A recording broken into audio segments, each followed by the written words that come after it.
Hello everyone.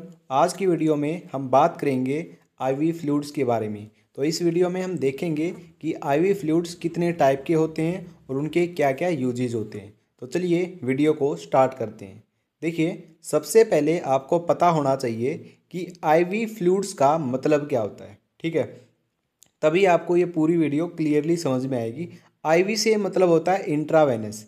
Intra का मतलब होता है इनसाइड यानी कि अंदर। वेनस का मतलब होता है वेन्स यानी कि आईवी फ्लूइड्स वो फ्लूइड्स होते हैं जो कि वेन्स के अंदर लगाए जाते हैं। ठीक है, तो वेन्स के अंदर जो फ्लूइड लगते हैं उनको बोलते हैं इंट्रावेनस फ्लूइड।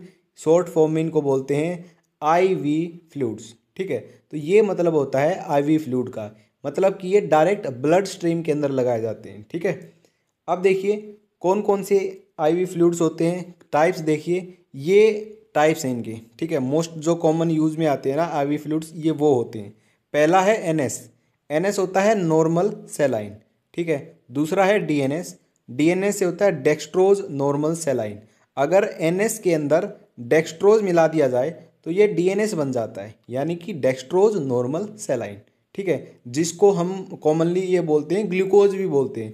अगर किसी को डीएनएस दिया जाता है ना तो हम कॉमन भाषा में क्या बोल देते हैं कि इसको ग्लूकोज चढ़ रही है। ठीक है, ये वही होता है डीएनएस। ओके, और आगे जो टाइप है, जो थर्ड टाइप है, वो है D5, D10, D25 सॉल्यूशन। ये जो तीनों ही सॉल्यूशन होते हैं ना, इनको बोलते हैं डेक्सट्रोज सॉल्यूशन। अब ये D5 क्या है, D10 क्या है और D20 क्या है, इसके बारे में हम आगे बात करेंगे। ठीक है, नेक्स्ट जो आईवी फ्लूइड है वो है आरएल। आरएल का मतलब होता है रिंगर लैक्टेट। ओके, अब वन बाय वन करके इनके बारे में हम डिस्कस करने वाले हैं। जो नेक्स्ट है वो है मैनिटोल सॉल्यूशन।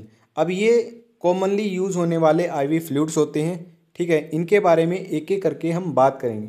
तो सबसे पहले बात करते हैं एनएस की, यानी कि नॉर्मल सेलाइन की।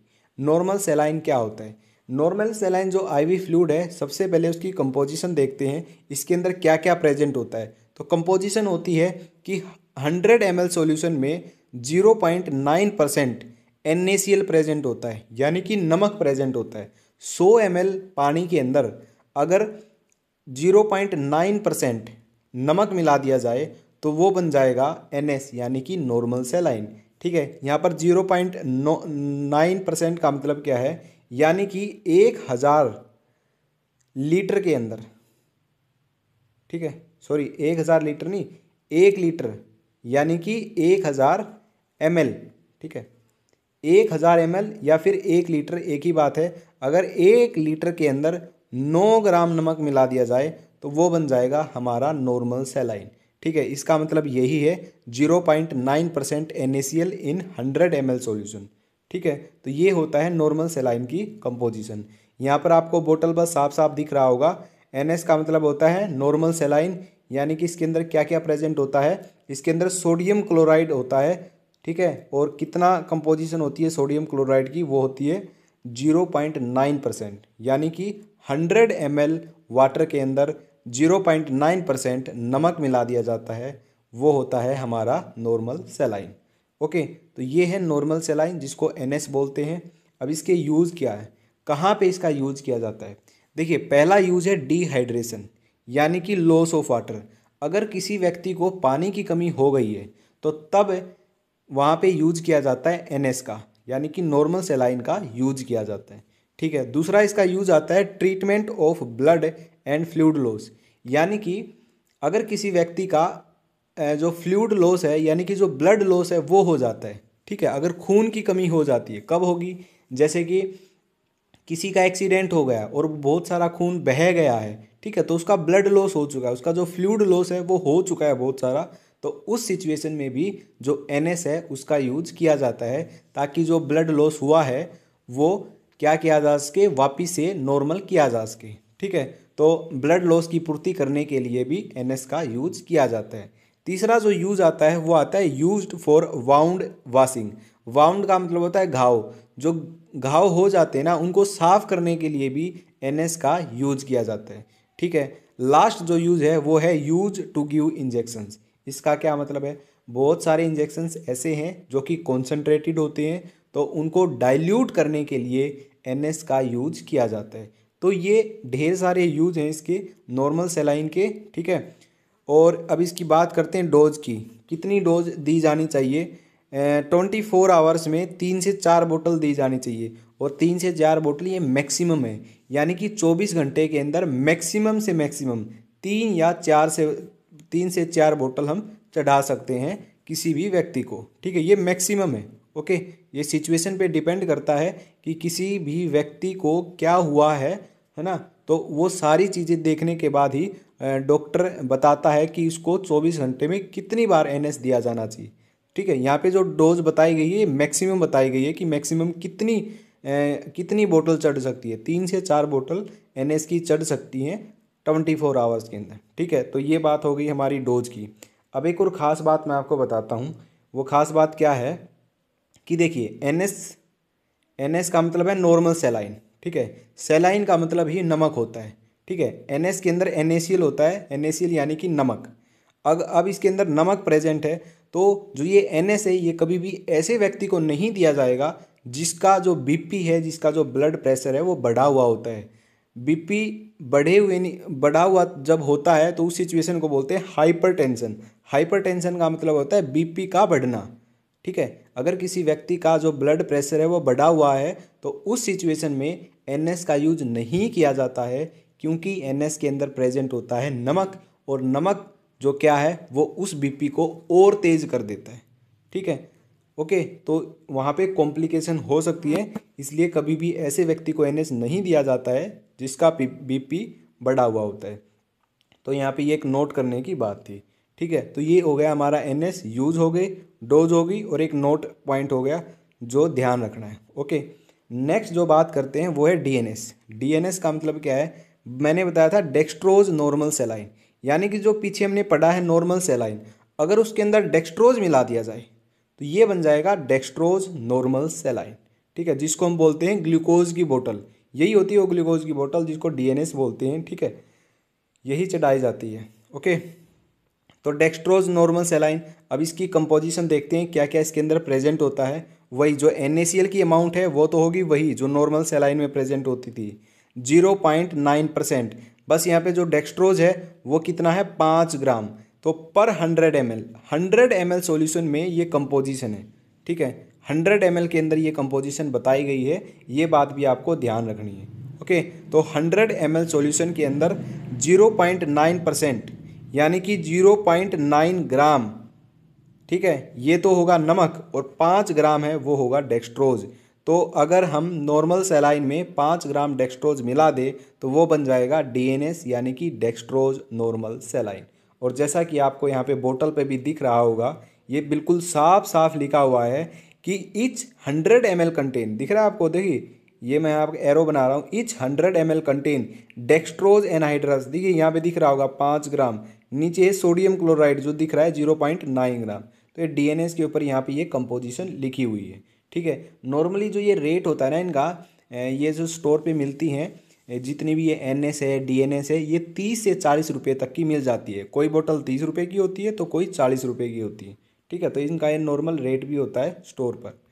आगे बात करते हैं इसके यूज़ की। जो डीएनएस होता है वो कब यूज किया जाना चाहिए। ठीक है, वही यूज है डिहाइड्रेशन में, एक तो इसका यूज किया जाता है जब पानी की कमी हो जाती है तो तब इसका यूज किया जाता है। दूसरा जो यूज है वो है treatment of blood and fluid loss. वही एक्सीडेंट के दौरान अगर ब्लड लॉस हो गया है, खून जो है वो ज़्यादा बह गया है, तो तब भी इसका यूज किया जाता है। और जो तीसरा यूज है वो है लो ब्लड शुगर, यानी कि हाइपोग्लाइसीमिया। जब किसी भी व्यक्ति के अंदर जो शुगर लेवल है, जो ग्लूकोज का लेवल है, ब्लड के अंदर जो शुगर लेवल है या फिर ग्लूकोज का लेवल कह लो, अगर वो कम हो जाए, ठीक है, तो तब क्या है, जो ग्लूकोज का लेवल कम हुआ है उसको नॉर्मल करने के लिए क्या किया जाता है, डीएनएस दिया जाता है। क्यों दिया जाता है, क्योंकि डी से होता है डेक्सट्रोज। डेक्सट्रोज का मतलब क्या होता है, ग्लूकोज ही होता है ये। तो ग्लूकोज हम दे रहे हैं, ठीक है, डायरेक्टली उसको ब्लड में हम ग्लूकोज दे रहे हैं, क्योंकि जो उसका ब्लड ग्लूकोज लेवल है वो बहुत ही कम था, इसलिए उसको नॉर्मल करने के लिए यहाँ पे डीएनएस का यूज किया जाता है।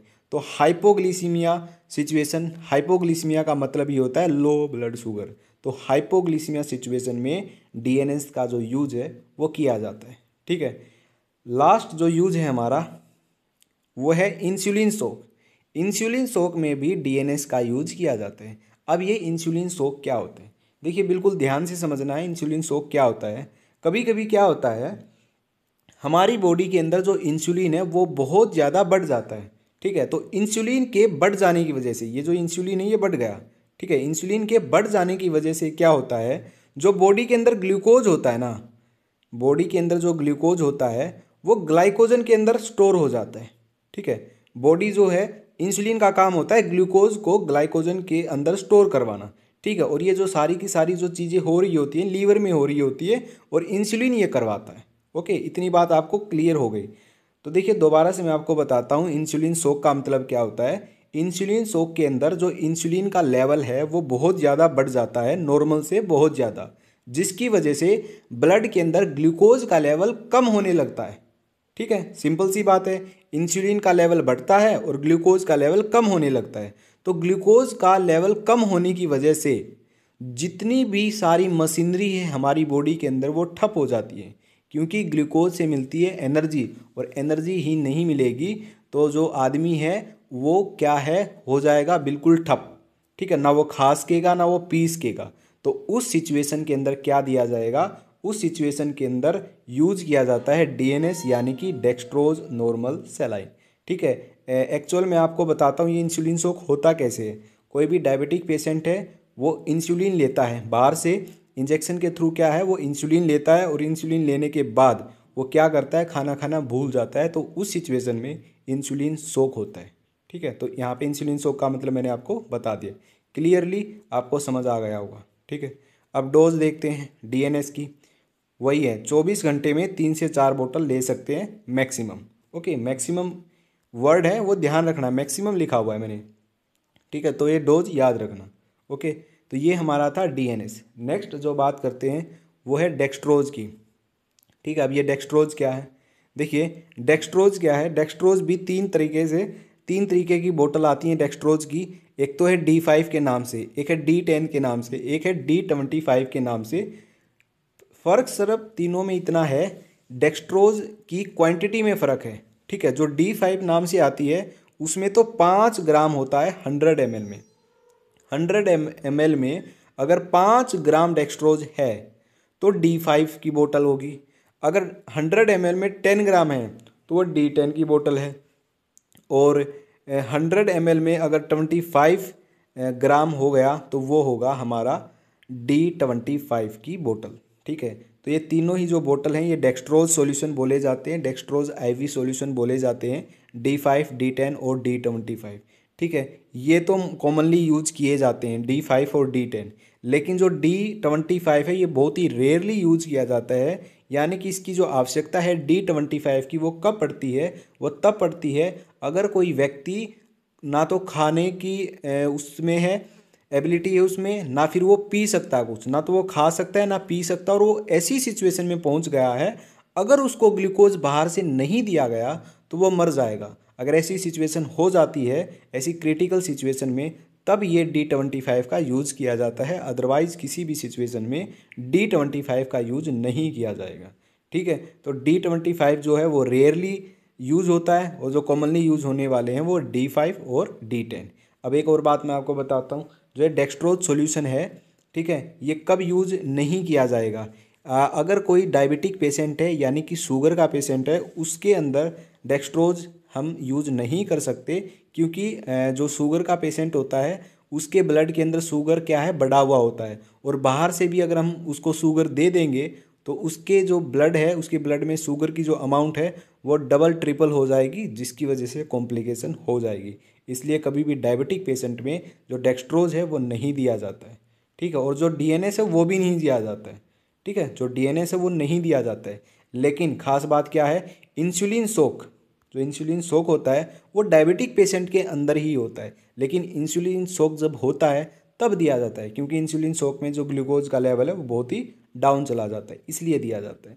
ठीक है, तो ये हो गया हमारे डेक्सट्रोज के कंपोजिशन की बात। ओके, आगे बात करते हैं यूज की, कब दिया जाता है। देखिए डेक्सट्रोज यानी कि ग्लूकोज, एक तरीके से ग्लूकोज से मिलती है एनर्जी। तो अगर किसी को वीकनेस हो गई है, ठीक है, बहुत कमज़ोरी लग रही है, तो वीकनेस, कमज़ोरी आ गई है, तो उस सिचुएशन में जो डेक्सट्रोज है वो दिया जाता है। या फिर to recover body fluid loss, अगर फ्लूइड लॉस हो गया है बॉडी से तब भी दिया जाता है। ठीक है, डोज कितनी है? मैक्सिमम 3 से 4 बोतल 24 घंटे के अंदर, तो 24 घंटे के अंदर मैक्सिमम 3 से 4 बोतल डेक्सट्रोज की दे सकते हैं। तो ये पूरी की पूरी क्या है, यूज़ और क्वांटिटी है, कितनी क्वांटिटी देनी चाहिए डोज के बारे में। तो ये था हमारा डेक्सट्रोज के बारे में। नेक्स्ट जो हमारा आईवी आता है वो आता है आरएल। ठीक है, इसको बोलते हैं रिंगर लैक्टेट सॉल्यूशन। ओके, इसको रिंगर लैक्टेट सॉल्यूशन बोला जाता है, या फिर एक और दूसरा नाम इसको सोडियम लैक्टेट सॉल्यूशन के नाम से भी जानते हैं। एक और नाम इसका हार्टमैन सॉल्यूशन के नाम से भी जानते हैं। तो इन तीनों नाम से ये जाना जाता है। कॉमनली जो जाना जाता है वो आरएल, बोतल के ऊपर आरएल लिखा मिलेगा। आरएल का मतलब है रिंगर लैक्टेट सॉल्यूशन। अब बात करते हैं कंपोजिशन की, कि इसके अंदर क्या क्या चीज़ें प्रेजेंट होती है। देखिए, ये बहुत सारी चीज़ों का ना मिक्सचर होता है, यानी कि बहुत सारी चीज़ें आपस में मिक्स होती है। क्या क्या? इसके अंदर NaCl यानी कि सोडियम क्लोराइड होता है, सोडियम लैक्टेट ये भी प्रेजेंट होता है, पोटासियम क्लोराइड ये भी प्रेजेंट होता है, और कैल्शियम क्लोराइड भी प्रेजेंट होता है। यानी कि वाटर के अंदर ये सारी की सारी चीज़ें यहाँ पे मिक्स होती हैं। तो इसी को बोलते हैं आरएल, यानी कि रिंगर लैक्टेट सॉल्यूशन। तो रिंगर लैक्टेट सॉल्यूशन क्या होता है? मिक्सचर होता है सोडियम क्लोराइड का, सोडियम लैक्टेट का, और पोटासियम क्लोराइड का, और कैल्शियम क्लोराइड का। ये सारी चीज़ें वाटर के अंदर मिक्स होती हैं, यही हमारा होता है आरएल। ठीक है, तो यहाँ पे देखिए लिखा हुआ है ऊपर सोडियम लैक्टेट इंट्रावेनस इन्फ्यूज़न, ऊपर लिखा भी हुआ है 500 ml की है। और यहाँ पे जो ये है, ये कंपोजिशन ये बहुत ही ब्लर है, साफ़ नहीं दिख रही है। तो यहाँ पे देखिए कंपोजिशन है, कभी भी नोटिस करना, आरएल की एक बोतल लेना और वहाँ पे उसकी कंपोजिशन चेक करना कि ये कितना कितना है, NaCl कितना है और सोडियम लैक्टेट कितना है, तो आपको क्लियरली पता चल जाएगा। तो ये था आरएल रिंगर लैक्टेट सॉल्यूशन। अब बात करते हैं यूज़ कहाँ किया जाता है। जो रिंगर लैक्टेट सॉल्यूशन है वो यूज़ किया जाता है डिहाइड्रेशन में, यानी कि पानी की कमी हो जाती है तब यूज़ किया जाता है। दूसरा इसका यूज़ होता है इलेक्ट्रोलाइट इम्बैलेंस में, यानी कि बॉडी के अंदर ना बहुत सारे इलेक्ट्रोलाइट होते हैं। ठीक है, उनका बैलेंस होना बहुत ही ज़रूरी होता है। ठीक है, ओके, तो उसको बैलेंस करने के लिए भी इसका यूज़ किया जाता है। ओके, तो यहाँ पे डिहाइड्रेशन और इलेक्ट्रोलाइट इम्बैलेंस को ठीक करने के लिए इनका यूज किया जाता है। दूसरा जो यूज़ है वो है recover body fluids and blood loss, वही है जो मैंने पहले आपको बताया है। अगर किसी का एक्सीडेंट हो गया है तो वहाँ पे बॉडी फ्लूइड और ब्लड का लॉस, दोनों का लॉस होता है, तो उसको ही पूरा करने के लिए भी इसका यूज किया जाता है। नेक्स्ट हमारा जो यूज आता है आरएल का, वो आता है used in low blood pressure, यानी कि हाइपोटेंशन में इसका यूज किया जाता है। ठीक है, हाइपोटेंशन का मतलब होता है बीपी का, ब्लड प्रेशर का कम हो जाना। अगर किसी व्यक्ति के अंदर ब्लड प्रेशर डाउन हो जाता है, कम हो जाता है, तो उस सिचुएशन में आरएल का यूज किया जाता है, यानी कि रिंगर लैक्टेट सॉल्यूशन का यूज किया जाता है। अगर किसी व्यक्ति के अंदर ब्लड प्रेशर कम हो गया है, तो ब्लड प्रेशर कम होने के बाद कोई भी ऐसी दवाई नहीं है जो ब्लड प्रेशर को नॉर्मल कर दे। हाई बीपी की दवाई बनी हुई है। ठीक है, बहुत सारी दवाइयाँ हैं अगर हाई बीपी हो गया है किसी व्यक्ति को, लेकिन अगर लो बीपी हो गया तो उसकी कोई भी मेडिसिन नहीं है, तो वहाँ पे यूज किया जाता है आरएल रिंगर लैक्टेट सॉल्यूशन। तो हाइपोटेंशन में, लो ब्लड प्रेशर में हम क्या देते हैं, बीपी जब लो होता है तो हम देते हैं रिंगर लैक्टेट सॉल्यूशन। ठीक है, वहाँ पे आरएल का यूज किया जाता है। तो ये खास यूज़ है, ये याद रखना आपको। जो नेक्स्ट यूज़ है वो है न्यूट्रिएंट डेफिशिएंसी। अगर किसी को जो न्यूट्रिएंट होते हैं बॉडी के अंदर वो उनकी कमी हो जाए, यानी कि कुपोषण बोल सकते हो आप हिंदी में, अगर कुपोषण का शिकार है कोई, वहाँ पे भी ये यूज़ किया जाता है। ओके, आगे बात करते हैं डोज की, कितनी बोतल देनी चाहिए। 24 घंटे में 1 से 2 बोतल देनी चाहिए, तो ये इसकी डोज होती है। नेक्स्ट हमारा जो सॉल्यूशन है वो है मैनिटोल। मैनिटोल सॉल्यूशन क्या है? ये एक ओस्मोटिक डायरेटिक सॉल्यूशन होता है, सॉरी ओस्मोटिक नहीं, ओस्मोटिक डायरेटिक भी बोल सकते हो। ये मैनिटोल जो होता है ये होता है एक डायरेटिक होता है। ठीक है, अब डायरेटिक का मतलब मैं आपको बताता हूँ क्या होता है डायरेटिक, बड़े अच्छे से मैं आपको समझाता हूँ डायरेटिक का मतलब। देखिए, मैंने ये लिखा डायरेटिक। ठीक है, पहले तो मैं ये बता देता हूँ मैनिटोल करता क्या है, मैनिटोल सॉल्यूशन क्यों यूज़ होता है। मैनिटोल सॉल्यूशन तब यूज़ होता है जब किसी भी व्यक्ति के अंदर जो पानी है ना, पानी वाटर, उसकी जो मात्रा है वो बहुत ज़्यादा हो जाती है, तो उसको नॉर्मल करने के लिए मैनिटोल सॉल्यूशन का यूज़ किया जाता है। जब ये सॉल्यूशन का यूज़ किया जाता है तो जो यूरिन होता है ना, उसकी जो अमाउंट है, यूरिन की जो अमाउंट है वो बढ़ जाती है, यानी कि वो व्यक्ति बार बार पेशाब करने के लिए जाता है, यूरिन करने के लिए जाता है, ठीक है। तो मैनिटोल एक्चुअल में ये करता है हमारी बॉडी में। अब ये डाययूरेटिक बोला गया है कि जो मैनिटोल है वो डाययूरेटिक है। डाययूरेटिक का मतलब क्या है, देखिए डी आई का मतलब है डाइल्यूशन, ये मैं यहाँ पे लिख देता हूँ डाइल्यूशन। और डाइल्यूशन का मतलब होता है वाटर ऐड करना, है ना, पानी मिलाना। डाइल्यूशन होता है पानी मिलाना, है ना। यूरेटिक का मतलब है यूरिन, यानी कि यूरिन के अंदर पानी मिलाया जाता है, किसके द्वारा, मैनिटोल के द्वारा। इसको बोलते हैं डाययूरेटिक। डाई माने डाइल्यूशन, डाइल्यूशन का मतलब होता है पानी मिलाना, और यूरेटिक मतलब यूरिन, यानी कि यूरिन के अंदर पानी मिला दिया, ठीक है। पहले जितना पानी था यूरिन के अंदर उतना तो है ही, उससे ज़्यादा क्या है, यूरिन के अंदर जो पानी है वो ऐड कर दिया, तो इसी को डाययूरेटिक बोलते हैं। और जो ये मैनिटोल होता है ये डाययूरेटिक होता है, ठीक है। यानी कि ये क्या करेगा, यूरिन की जो वॉल्यूम है उसको बढ़ा देगा किसी भी व्यक्ति के अंदर। अब जिसको पानी बहुत ज़्यादा है, जिसकी बॉडी के अंदर बहुत ज़्यादा पानी है, तो उसको नॉर्मल करने के लिए इसका यूज़ किया जाता है, ठीक है। आगे मैं यूज़ भी बताऊंगा इसका, पहले कंपोजिशन देख लेते हैं। कंपोजिशन क्या है, 100 ml सॉल्यूशन में 20 ग्राम मैनिटोल यहाँ पे प्रेजेंट होता है। तो ये जो कंपोजिशन है ये याद करने की कंपोजिशन है, ठीक है, 20 ग्राम। ओके, तो कंपोजिशन है इसकी, 100 ml सॉल्यूशन में 20 ग्राम मैनिटोल यहाँ पे प्रेजेंट होगा। अब यहाँ पे यूज़ की बात करते हैं, इसका यूज़ क्या है, कहाँ पे इसका यूज़ किया जाता है। तो मैंने बताया मैनिटोल का यूज़ किया जाता है बॉडी के अंदर अगर पानी ज़्यादा हो जाता है तो उसको नॉर्मल लेवल तक लाने के लिए इसका यूज़ किया जाता है, ठीक है। तो कैसे इसका यूज़ होगा देखते हैं। पहला यूज़ है इसका ओलिगयूरिया। ओलिगयूरिया यानी कि क्या है, अगर किसी को यूरिन प्रोडक्शन, अगर किसी व्यक्ति में जो यूरिन की मात्रा है वो कम बन रही है, ठीक है, यूरिन प्रोडक्शन कम हो रहा है, तो उस सिचुएशन में यूरिन प्रोडक्शन को बढ़ाने के लिए मैनिटोल का यूज किया जाता है, पहला यूज। दूसरा यूज है ओडिमा के अंदर।